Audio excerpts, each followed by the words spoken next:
The Golden Boy, Real Guide to Treasures. Meron tayong episode ngayon. This is a true story about the waterfalls na nariyan sa Balingguan, Misamis Oriental, ang tinatawag na Langit-Langit Falls.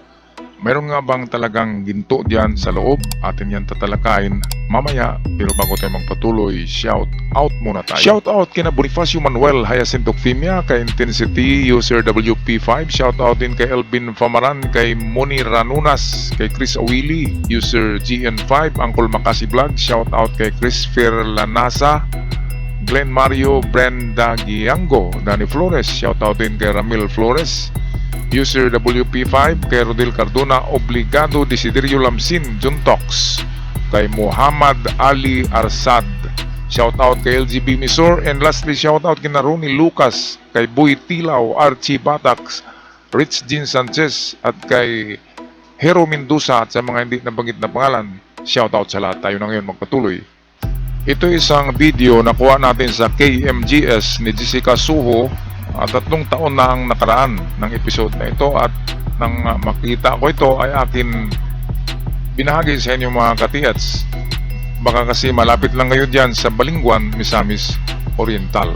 Atin muna pakinggan si Miss Jessica Suho sa kanyang kwento tungkol dito. Sa liblib na bayan ng Misamis Oriental, may isang tagong talon o waterfalls na nababalot ng nakasisilaw na kwento at misteryo.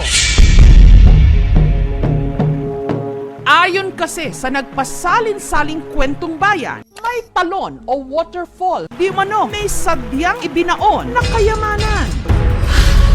Unang panahon po, yung mga Hapon, malalagyan daw po nila ng mga ginto dyan, nililibing nila. Parang totoo kasi kumikintab yung ginto. Naniwala po kami na ginto yun. Sa mga madaling mapaniwala, pati ordinaryong bato sa talon o waterfalls, pwedeng magkaroon ng ginto. Pero hindi naman ibig sabihin ito na hindi na tayo dapat mag-imbestiga. Umaagos ang pag-asa sa talon o waterfalls sa Misamis Oriental. Pinaniniwalaan kasing dito makikita ang isang malaking bato na meron daw nakaukit na mga simbolo na magtuturo ng direksyon patungo raw sa isang nakatagong yaman.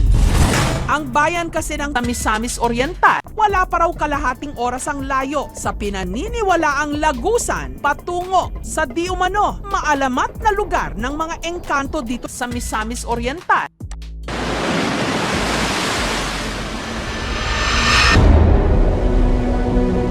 Ang isa sa mga dinarayo sa bayan ng Misamis Oriental, ang higit 100 feet na talon na ito. Mapapatalon ka nga raw rito sa tuwa, lalo na kung matsyempuhan mo ang madalas ditong magpakitang bahaghari. Ito ang Langit Falls.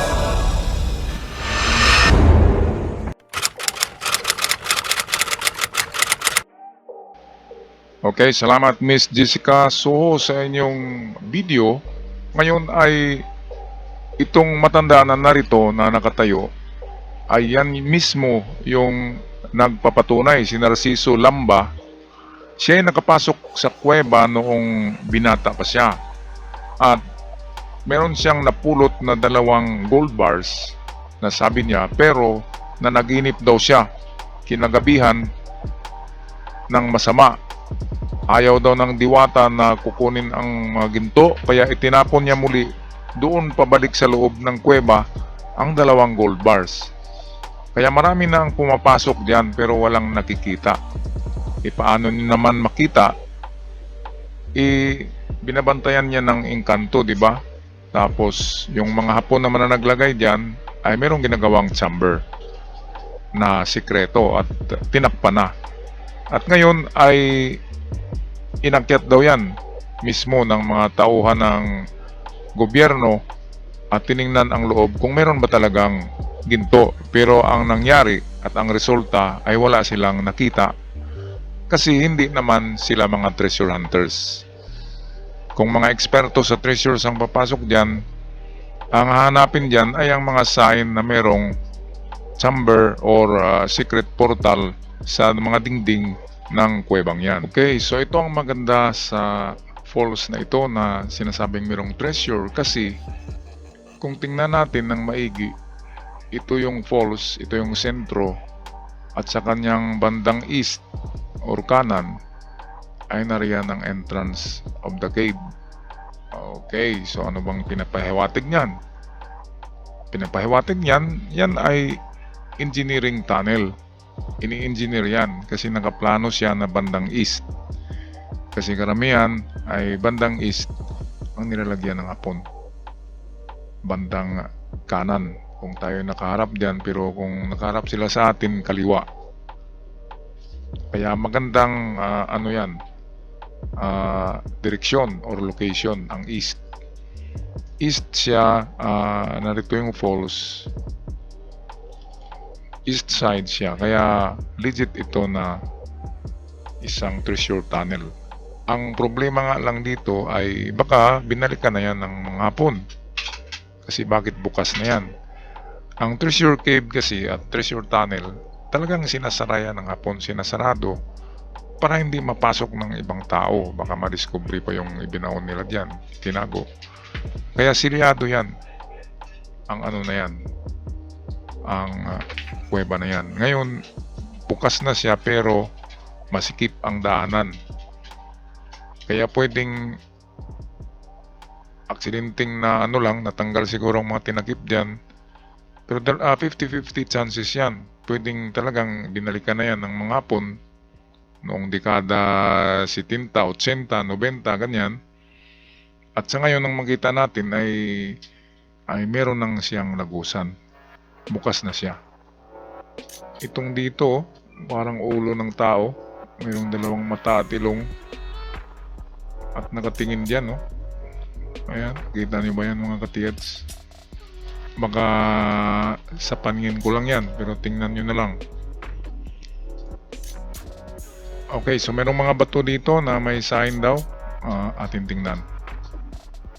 Okay, so sa palagay ko naman mga katiyats ay merong katotohanan ang kwentong ito ng kuweba na meron daw gold bars sa loob nito.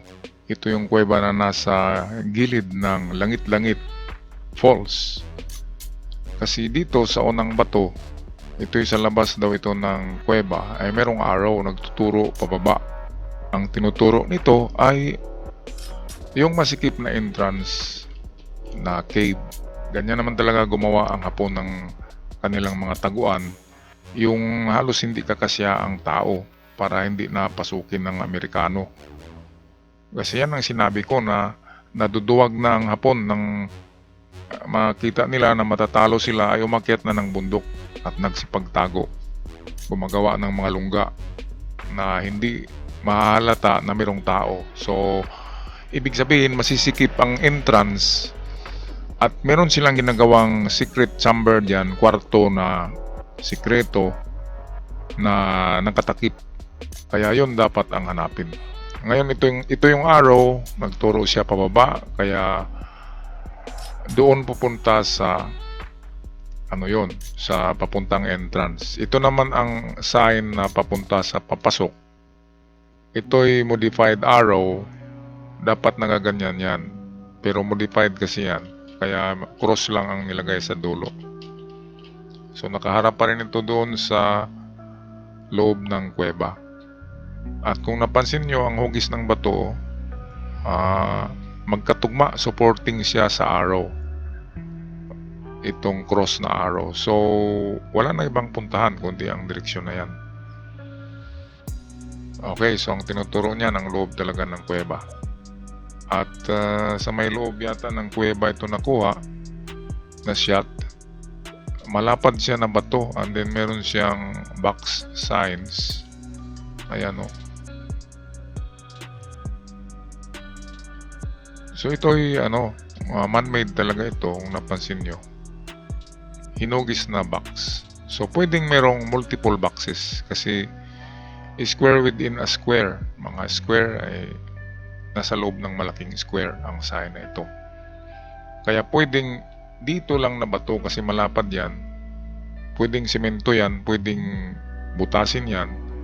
Kapag nabutas yan, at merong chamber, merong treasures. Sigurado, anong gagawin sa chamber na man-made kung walang ilalagay? So, para ma-detect yan, maso lang.